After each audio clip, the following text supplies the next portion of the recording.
Fun, fitness, and Dan Bailey. Three things we could all use a little more of. We've got the latter for you as the 5-time Games qualifier joins us in the studio up next. Welcome back inside the studio, everyone. Tommy Marquez here, and I'm joined by the man, the myth, the legend, 5-time individual Games competitor, current 4th place finisher in the 35 to 39 division in the Open, and he's tackling the AGOQ, Dan Bailey. Dan, thanks so much for joining me today. Thank you guys for having me. All right, Dan, so not too many years ago, it felt like death and taxes. We were gonna see Dan Bailey on the competition floor throwing down at the Games. You know, life has its twists and turns. What is your approach to training nowadays and your general approach to competing as well? Training's been way more minimal over the past year. An hour and a half to, maybe a little bit more of that a day. If I can get more in on the weekends, but I'm putting kind of a little bit more focus elsewhere with doing some things with different business stuff and those kind of things, and just looking to see how I can better use all the knowledge that I've gotten of competing over the years and all the different experiences I've had in ways that I can share that with other people. So that's kind of been a bigger focus for me than competing, and training really is what's the most I can train and what's the least I can train to have the most effective dose, I guess, in order to keep myself healthy. So health is taking kind of the primary, or more of a primary position than, let's say, getting to the Games or, improving a time in a workout or something like that. Being and staying healthy has kind of been more of a priority for me over the past year. No doubt. And a couple of years ago in 2018, you had a pretty tough injury. How's that going? How's the rehab? Where's the leg at so far in the recovery process? Recovery's been great, despite a couple other, drawbacks that I had within the past year or so. Mm-hmm. I had probably a grade 2 tear on my calf at one point. I had another tear on my hamstring at one point. So I had to kind of deal with those things, and all those things come up when you have some major injuries and, some surgeries to take care of things, because you start compensating in different ways. But, I have a great team here of people who help me get through all that. And like I said, just tone the volume down quite a bit, been a little bit smarter with training. And the left quad is actually in great shape. It's not the same as like it used to be, and it probably never will be. But over the past year, I actually did hit a back squat PR, lifetime, 5-pound PR, which was a big deal for me. And that's something I had been working on. I'd been working a little bit more on strength and conditioning just to try to get those numbers up a little bit. The interesting thing is like, because of that injury and because I've spent so much time on my left leg, if things start to hurt, it's probably more of my right quad now, or my right knee will give me a little bit more problems. And all that has to do is with overcompensating. And it's simple things. You'd be amazed after an injury like that. In my head, I'm squatting straight up and down on a back squat or front squat or clean or snatch or whatever. But if I watch it on the video, it's like I'm clearly favoring my left leg. Like, just subconsciously, I'll lean harder onto my right leg or something like that. So being aware of all those things and trying to mitigate any other things that can happen because of that has been a focus too, and it's something that's always in the front of my mind when I'm training. For sure. And you mentioned that you like some of the shorter workouts, but you kind of have a propensity for finding some of these longer, grueling workouts across your career. If you go through your Instagram, you got the 3.1 mile yoke carry, a 26.2 mile marathon ruck that you just happened to hop into, carrying 45 pounds.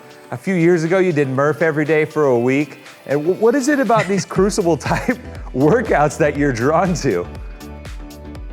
Yeah, I think it's just because I'm bad at them. Like, because I know that like my body just rejects that kind of time domain and that kind of long distance event. And so, for the years where I was trying to be competitive at the Games, I spent a lot of time trying to shore up those weaknesses, because those were always the things that held me back from being on the podium or climbing a couple spots or being in contention of where I wanted to be.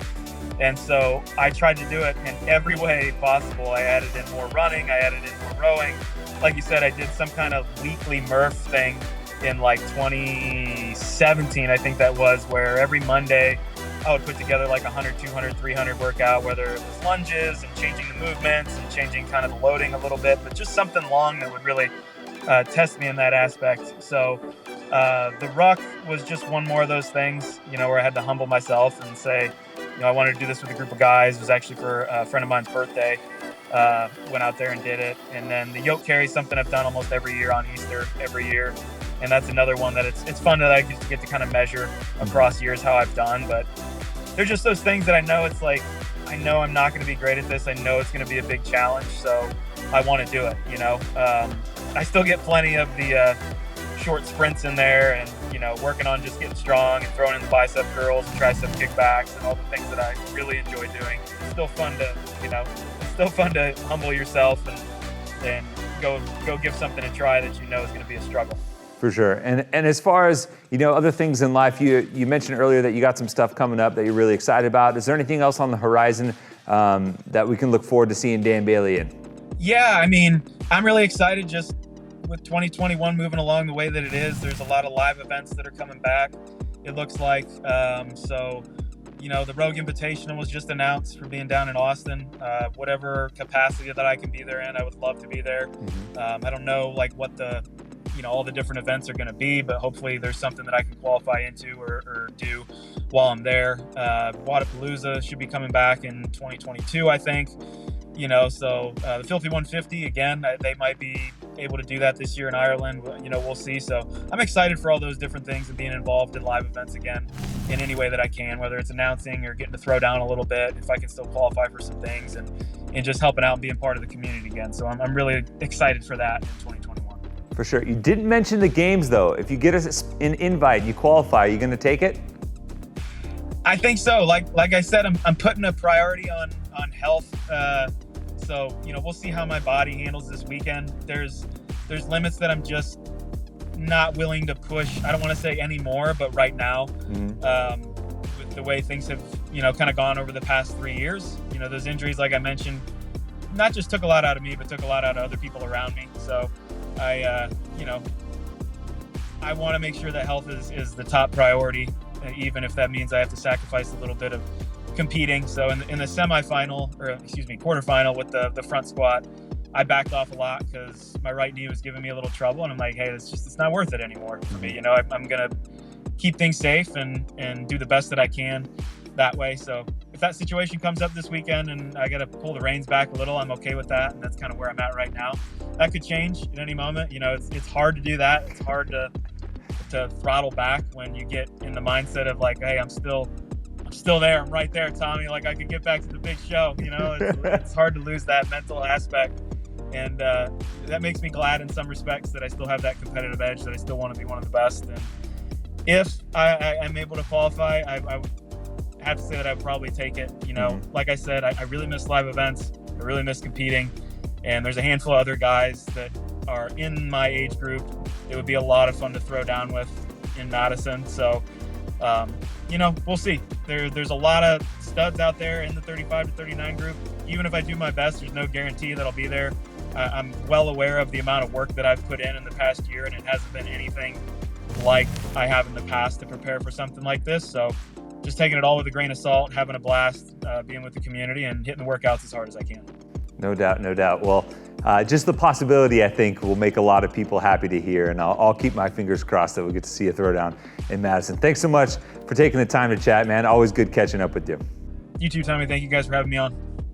Always good catching up with Mr. Dan Bailey. Up next, we have the semifinal round. Action kicks off on May 28th. And if you're already looking forward to the games, well, you can be a part of them. Volunteer applications are open now. And also, if you're just looking to attend and maybe join the party, you can buy your tickets to the games. They are on sale now at games.crossfit.com.